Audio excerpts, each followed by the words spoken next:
Witajcie! Jako że lubię zaskakiwać Was różnymi fajnymi, ale za to prostymi projektami, to też chciałabym zapoznać Was z produkcją widocznego tu świecznika. Czy domyślacie się, z czego został wykonany? Już Wam zdradzam. Przygotujcie słoiczek, klej biały, kawałeczek gąbeczki, skrawek materiałowej wstążeczki, opcjonalnie nożyczki, jeżeli okazałoby się, że wstążeczka jest za długa, sól grubo oraz drobnoziarnistą. I to by było na tyle. A teraz przejdźmy do najważniejszego – tworzenia.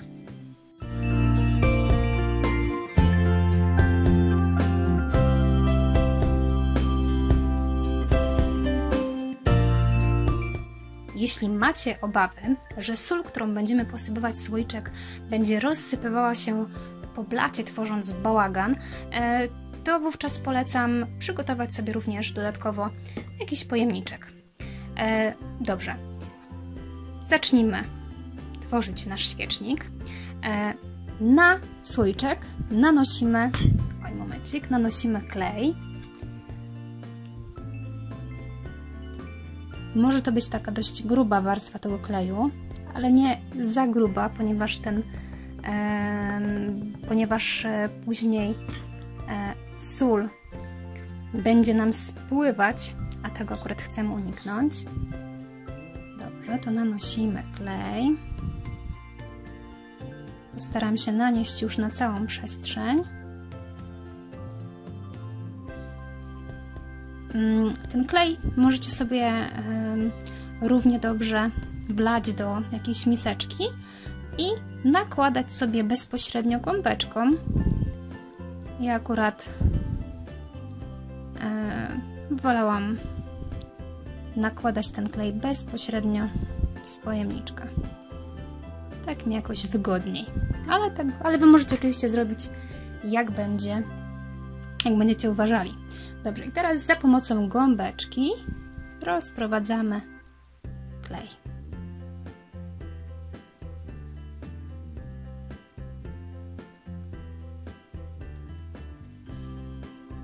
Spróbujmy zrobić to tak dość dokładnie.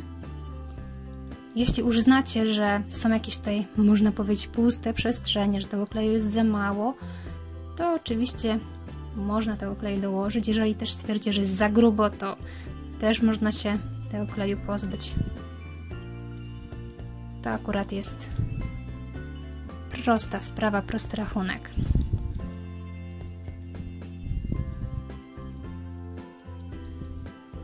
Myślę, że już chyba będzie wszystko.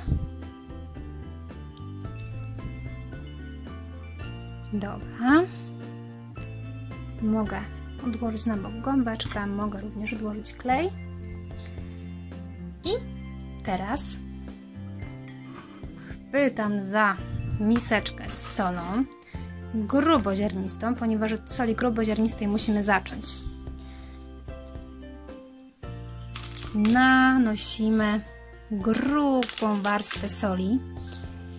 Grubą warstwę, aby jak najwięcej tej soli zostało na słoiku. To, co będzie, oczywiście się nie przyklei, opadnie do naszego pojemniczka.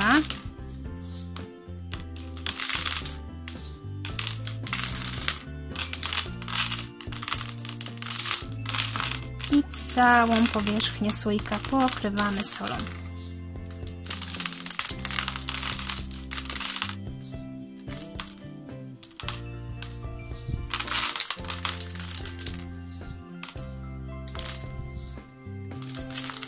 Już prawie.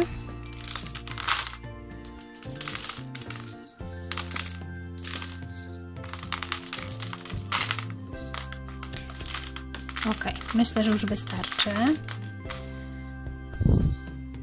Sól gruboziarnista już mi się nie przyda, odkładam ją na bok i biorę do ręki swoje dłonie sól drobnoziarnistą i nią również posypuję słoiczek.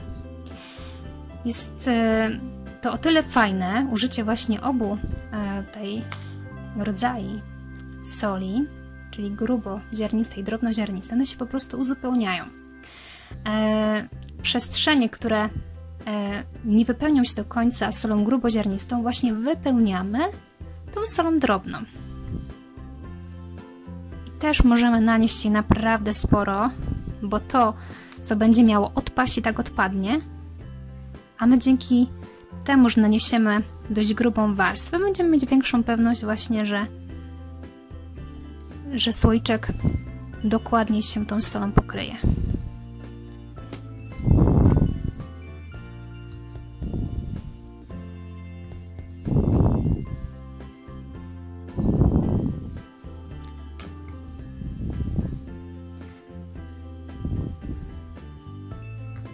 Już jestem na finiszu. Jest prawie ukończone.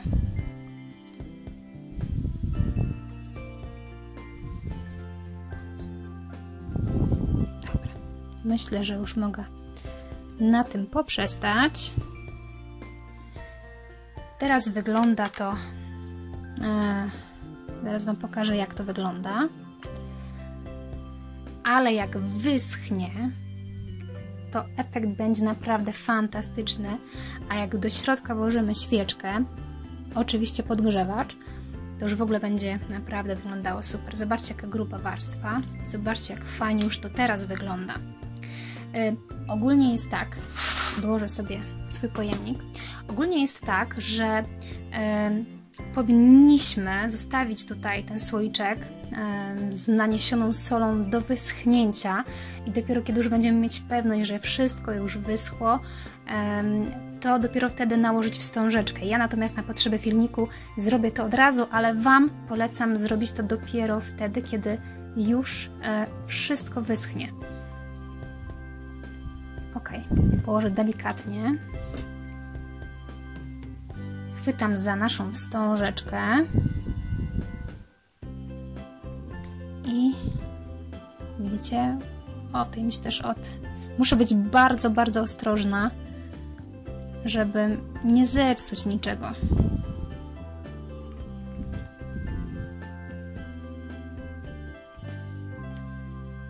I zawiązuję kokardkę.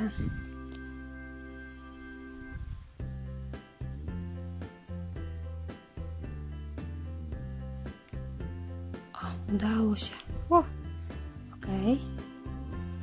Pokażę Wam jeszcze tutaj drugi świecznik. I nowo powstały.